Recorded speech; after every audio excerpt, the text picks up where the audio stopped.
Hello and welcome to the Reds Report. Proud to be part of the TalkSport Fans Network and Barnsley FC's longest running podcast. Steve is in the middle of nowhere. He's trying to get the hamster to go quicker around the wheel so he gets a bit of a signal, but it's not working. If he is joining us this evening, he will appear. But if not, not to worry because the A team is here. Ian, of course, is with us. Reds Report. Ian, how are you? Very well, Carlo. How are you? Well, Well, I'd love to have a really positive episode, it's not going to but happen. that won't be today. I said last week, I just feared that Huddersfield had been on that long losing run and they would just find a bit of form against us and we go home empty handed. I'm not sure if they found form or we were just extremely poor, but 2-0 nonetheless. And that was then repeated yesterday with another 2-0, a completely different Barnsley side as well as a Huddersfield side. Talk about that one in a minute. So let's go back to last Saturday then. Barnsley lining up, Slonina in goal, back three of the Juvigny, Robertson Earl, midfield, Cotter, Craig, Connell, and Gent. And then Humphreys and Kayla Dunn with Sam Cosgrove in the middle up front. You look at that. We talked about Georgie Gent last week, didn't we? Like Yeah, maybe it's time that somebody like Gent gets an opportunity in the first team. Kayla Dunn was back. I looked at that. I liked the fact that Humphreys was starting. I like the fact that with Cosgrove up front because I think with Cosgrove we need to find who he can play off, who has that chemistry. It wasn't very good, was it, Ian? Let's just be honest. It no, wasn't very good. no. I went to the game and I was quietly confident, to be fair, because I just thought you're worried when your opposition have lost four on the bounce that you think the law of averages are saying they're not going to lose five on the bounce. But the locals weren't really happy with Duff and what had happened this season. And I just thought we always seem to score.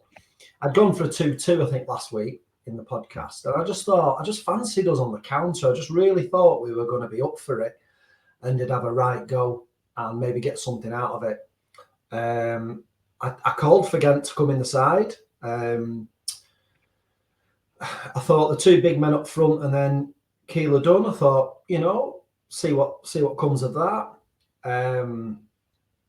But it was just dire, absolutely dire from throughout. And when the final whistle went, it turned toxic against the players and the manager, and it wasn't booze; it was proper abuse against them, and it felt like a bit of a watershed moment, really, for Clark. That the paying public have got a bit fed up now of week in, week out going backwards, and people around me were saying, we can't do the basics, can't even put two or three passes together. It's fundamentals. If you'd have, I said afterwards, if we'd have had a go, got beat, but had a go, and maybe lost 2-1, 3-2 or something, if you could see what he was trying to achieve with this team, and you saw, right, that's his formation, that's his style of play, and it's going to take a few weeks to bed in, and we know a new manager, it takes time. You have a little bit of a patience because the results will come eventually once the players buy in and get used to it.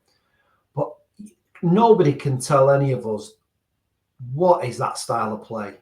What are we trying to? They look like 11 strangers picked on at 2:00 on 12 o'clock on Saturday and said, right, here's a pink shirt, go out and do your best.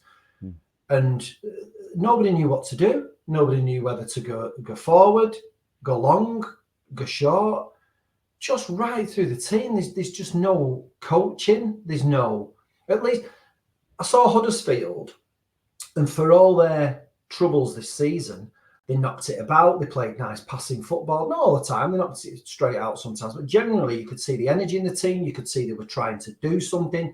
You could see that they were trying to play to a certain system. We just looked like we had no idea. And you could have picked 11 people in our away end and put 11 pink shirts on them and said, go out, and we'd have done better. And I don't, because I'm even shit at Football Manager and FIFA, but the run Huddersfield were on, there would have been a pressure building around them. They found themselves in whatever it was, 14th or whatever. Having lost, I think it was the previous four, you had this idea that if Barnsley could, in their I would like to say almost like usual away form, grab it by the scruff of the neck, and they don't have to be pretty, but don't give them possession and try and play, in their half and put them under a bit of pressure. I always thought that, their fans might start turning a little bit, and this is a side bereft of any confidence whatsoever. Relatively speaking, before kickoff on Saturday, we were doing okay-ish, maybe not pretty, but results-wise, when you look at the table, and I just felt we might as well have said we don't really fancy it today, lads. So how about 2-0? Because it just felt like I said it to the Huddersfield podcast. It felt a bit like a pre-season training match. Barnsley felt to me like a side that had already qualified for the playoffs and maybe resting some of their better players and weren't. We're in October, and if you said it earlier, and if he doesn't know his best 11, what more does he want then? Because there's only 20 odd players in the squad or whatever they are. He sees them. You'd like to think day in day out when it's not a recovery day on the training pitch. It's not like we've had a load that's come back from injury. Gent, you could say, has been a bit in and out because of that first match when it was tactical. He was taken off. So Connell started every match. Craig, most of them. Barry Cotter, who's been probably one of the highlights so far this season, exactly the same. De Javinier, Robertson, Earl seem to be the chosen three at the back. Okay, up front there have been changes, but Humphreys has been in and out lately, especially as a substitute. Sam Cosgrove and Caleb Dunn. Now, we know Caleb Dunn came back. Obviously, his wife's had a baby, so, probably days off, blah, blah, blah, blah, blah. Sloanine in goal. I don't know what more he needs to know about these players. But all I learned from Saturday is that it was, again, backwards, negative. Nobody daring to make a run. Nobody running into space. And at a very lethargic pace. No, I agree. Completely agree. He's had 10 league games and about 3 Carabao Cup games. Sort of disregard this Bristol Street Motors because he does mix it up with that. But he's had the summer. It's not like he was hired a week before the start of the season. He's had the summer with most of the group. Okay, we signed some near the end of the window. He's had 13 quality games now to look at them. And I think back to when Duff was manager, as for argument's sake, because, he joined, new manager, new start of the season kind of thing. But we knew with Duff that we were playing 3-5-2. We knew Cadden was flying down one wing. I think Jordan Williams was on the right. Yeah. We knew what he was trying to achieve, and the results were a bit bitty. We knew by October, November. Well, it kicked in at November, but you could see what he was trying to do, and you were like, okay, we maybe dropped 2 points there, but we're gonna hit somebody soon. We're gonna absolutely batter him, and we're gonna go on a run, and we did. You look now with Clark, and we've regressed. Yeah, you could go back about 3 or 4 weeks, probably since I think the last time was. I know they won at Burton, but weren't convincing. Probably beating Sheffield United in the Carabao Cup was probably the last time we saw any gutsy performance. Since they went to Man United, they've just rolled over, and teams have just rolled right over us. And I'm thinking, and for him to come out and say, I don't know my best 11 and I don't know my best formation, just is alarming, because they don't look like they're doing anything on the training pitch. Let's say if you could see something, you could say, fair enough, it's going to come. It takes time. He's into a new season, but we're going backwards very quickly, and we're sliding down that table very quickly. And we've not played some brilliant teams, like you're saying about Huddersfield. There was rumours they were going to maybe sort of demonstrate at half time something if they were losing. And like you said, all we had to do was go 1-up at half time, get the locals on the backs. We could have won that game with a half decent performance. And we could have exploited their vulnerabilities, the fact that the crowd weren't happy, etc. But we just let them off the hook. And let's face it, it hadn't been for Sloanina in that first half, it should have been 2-0 at half time, which would have meant it would have been about 4 or 5 at full time. So, I just don't see. There's no crumb of comfort from these last few weeks of football. I just scratch my head at whether defence, midfield, forwards, bench, style of play. There's nothing I can say is positive at the minute, unfortunately. It's weird though, isn't it? If you go back because this is the first international break, start of the season. We lose 2-1 against Mansfield. Wasn't a bad performance. Caleb, obviously not joined by Dan, but you lose. Okay. Then you go Carabao Cup 1-1 against Wigan. That don't really count. Mickey Mouse Cup. And then you go away to Lincoln. You win 2-1.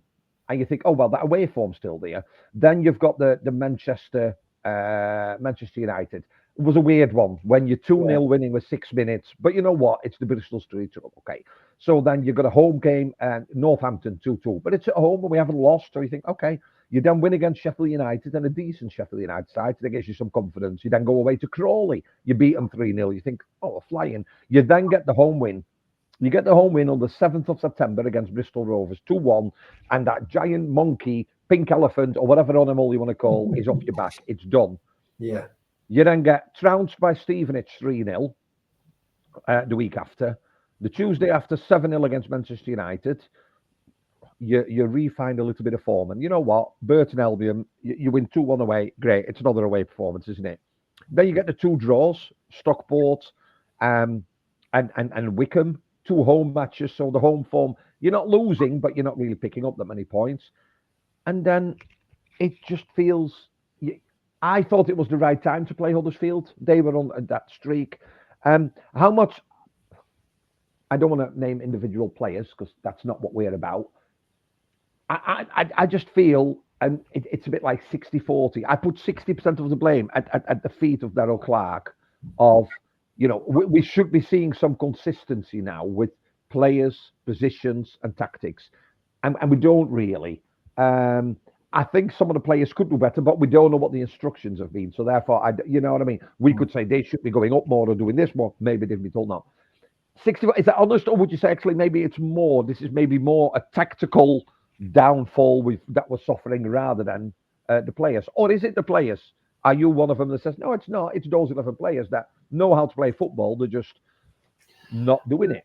I think if you're portioning blame, there's blame right through the club. You could talk recruitment till you're blue in the face. You could talk about caliber of players they've signed compared to the players that have left the club in the last 3 or 4 years.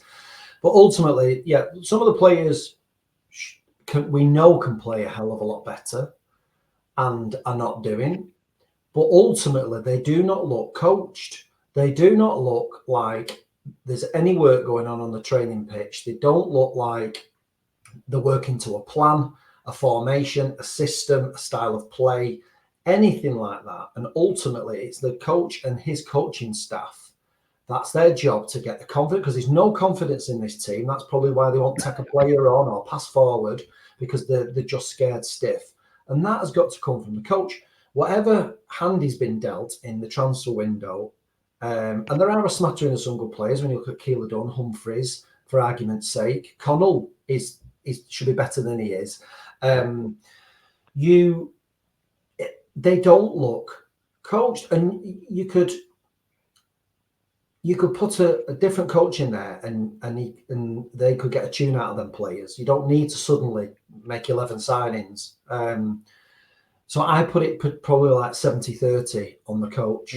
The players, yes, they do need to pull a finger out in certain aspects. And I was, Josh Earl, DeGivney on Saturday were poor, constantly giving the ball away in dangerous areas when they don't need to. I'm sure Earl's colourblind. He could not find a pink shirt for love nor money in that. Yeah. And he's been like that for a bit. But you're not telling me, when you look at Josh Earl's profile and the clubs he's played for over his career, he's not a crap player. He's been a decent standard player. He's played at places like Preston for years and Bolton and these clubs.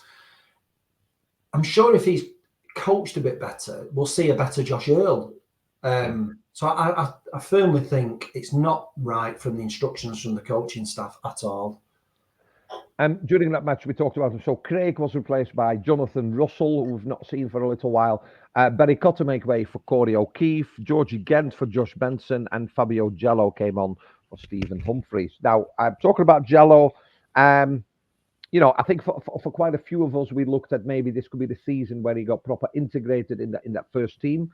I think it's fair to say that he probably let himself down a little bit over these last couple of matches. The dive on Saturday in front of Sky Camera as well, I think it's just embarrassing. There's no need. That's not what we're about either. And the match before that was at Wickham or whatever it was. He kicked the ball away. It was a free kick or whatever. So 2 yellow cards. I get if you're trying to tackle and you're maybe a bit late, and that's a footballing foul. But to kick a ball away, if you're 3-0 up, you mentioned riling the fans up as well, weren't you? There was some of that. Yeah, I think that's fair game if you're 2-3-0 up and you want to get it going.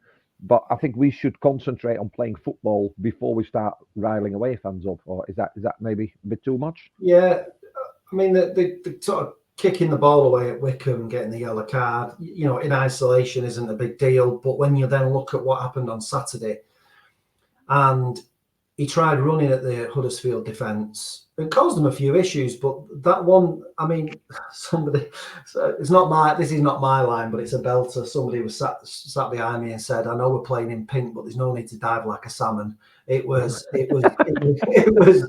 I can't claim that to be my own, but Okay. but when you knew that you probably only needed to take one more touch and you'd have probably been able to get a shot away in the penalty area, and I just felt that, and the dive was just embarrassing, and he was rightly booked. And then for the next 5 minutes or so, when we were winning corners and stuff, he was down in that corner where like the away stand, but the home fans were in one side of it, and they were giving him pelters as you would expect, and he just kept smirking at them, and I just thought, it's not what we need when we're playing so badly. If you're 3-0 up, and you could kind of probably like wind them up a little bit, but it was probably 0-0, I think, at the game. I think it was, and we ultimately lost the game. And you just look stupid, and somebody disappointed in him, but also disappointed that no other senior player really got a grip of him and had a word with him and pulled him away and kind of said, "Come on, concentrate on your game." That maybe sums up this squad at the minute and the attitude that's in this squad. You can do it when you're 3-0 up or you've scored a hat trick or something. You can wind them up a little bit, fair game, but it was embarrassing, really. And somebody should really have a bit of a word with him and get him back on track, because is he believing his own hype or not? I don't know. And something else and listen, football's all about personal opinions, Ian. Something else I found a little bit embarrassing was Daryl Clark's interview post-match yesterday after the exit of the Bristol Street Motors Cup, where he said, let's be realistic. If you look at Huddersfield's squad compared to our squad at the minute, we've got a lot of work to do. Now, just that sentence on its own, when you look at the squad, we've got a lot of work to do. I don't know. He probably doesn't mean on the training pitch. Does he mean from a recruitment point of view? Because then he goes on to say they have 5 30-plus-year-olds in their squad. They have just come down from the championship. The gulf is quite big. But he fails to mention that they haven't won in 4. And therefore, it was pretty even territory, and it's open season, isn't it? I always think he can take some of the blame. He can blame maybe some of the players or whatever. But the moment you start comparing our squad with their squad, you're just fighting a losing battle. And it feels like he was almost like being critical to the club or to the board. And that's something I don't want from my manager, because I think recruitment-wise, we've done pretty well. The start of the season, we had these players and we did extremely well. We won Sheffield United, and people say, but Sheffield United. That was a good strength, Sheffield United. When they brought Hamer on and all that, we did really well, because there was, I know it was big because, it was sold out, blah, blah, blah. We are capable of playing that football. He doesn't seem to get out of it. How do you feel about managers coming out with statements like that, but ignoring the fact that they were on a run where they haven't won in 4 weeks?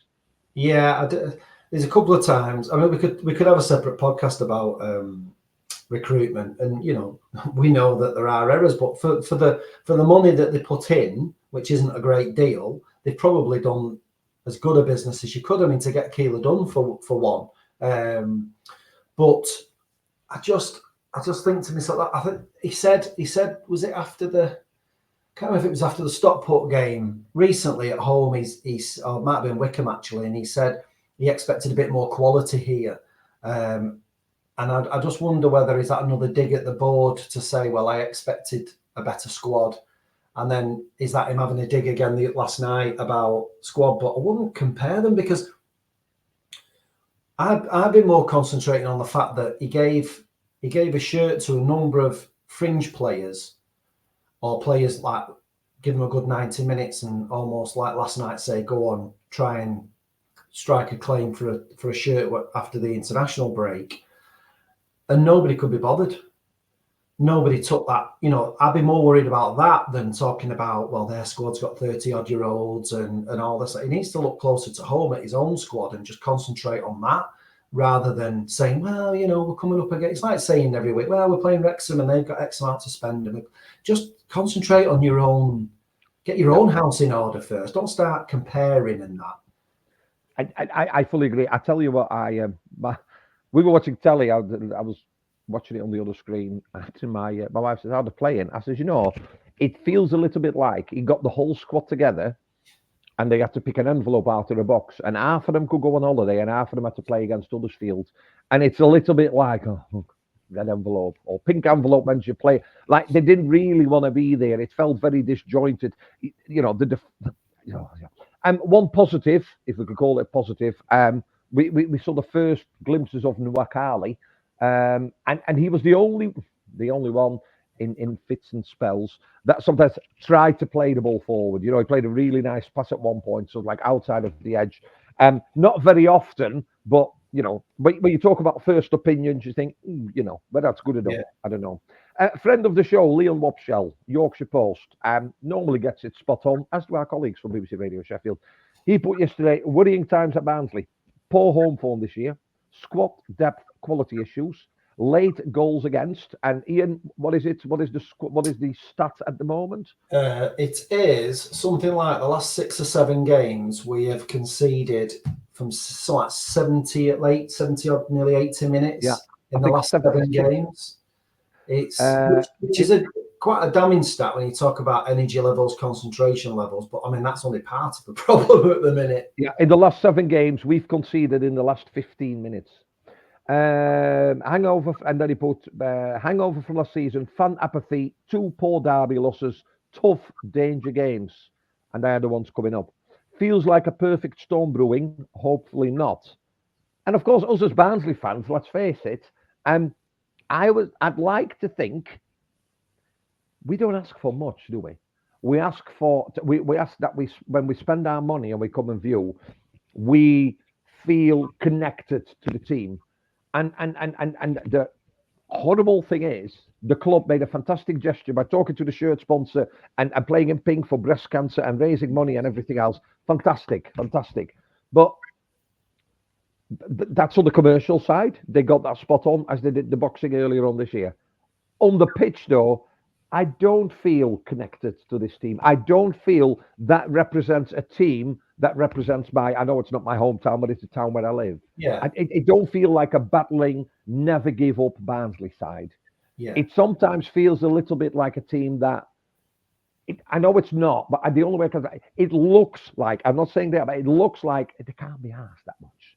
You know what I mean? And that disconnect is forming again. I agree wholeheartedly. I think apart from the season when we had Schopenhauer's Bargy,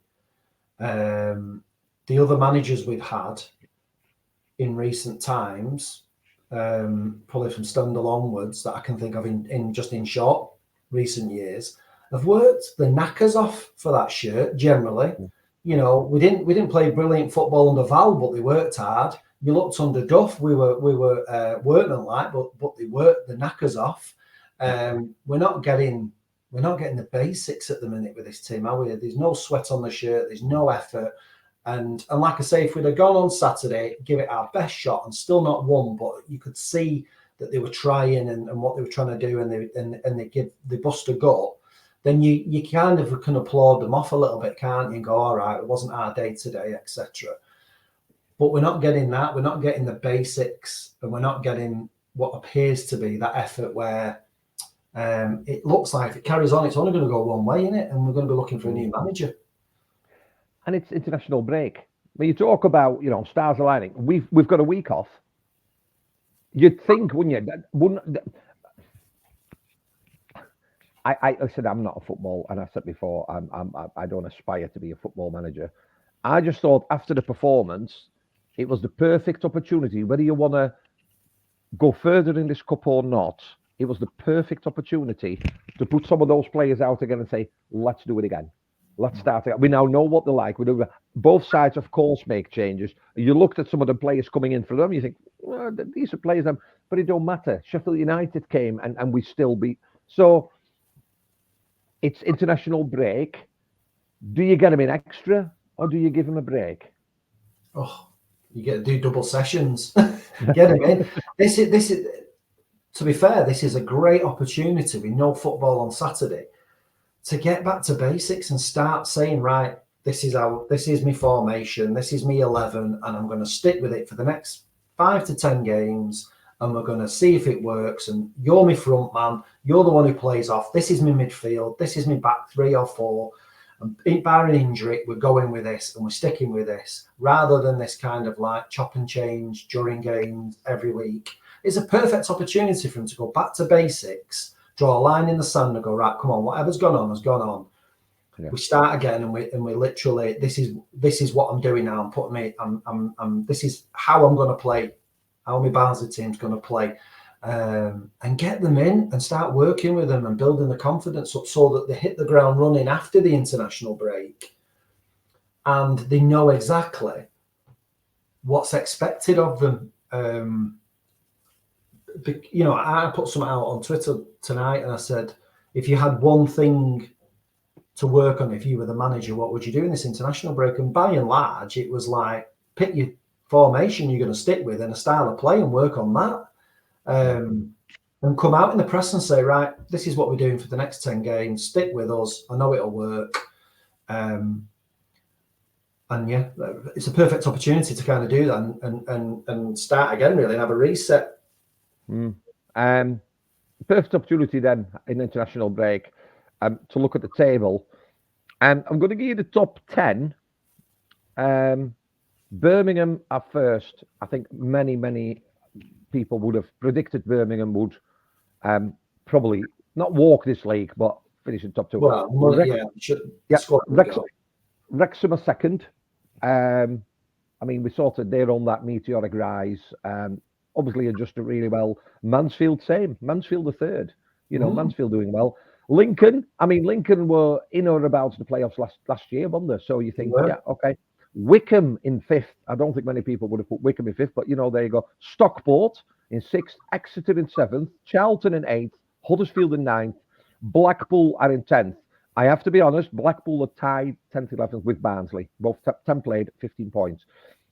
I'll be honest, Bolton, Peterborough, Wigan, Rotherham. Rotherham are 17th, Peterborough 14, Bolton 13.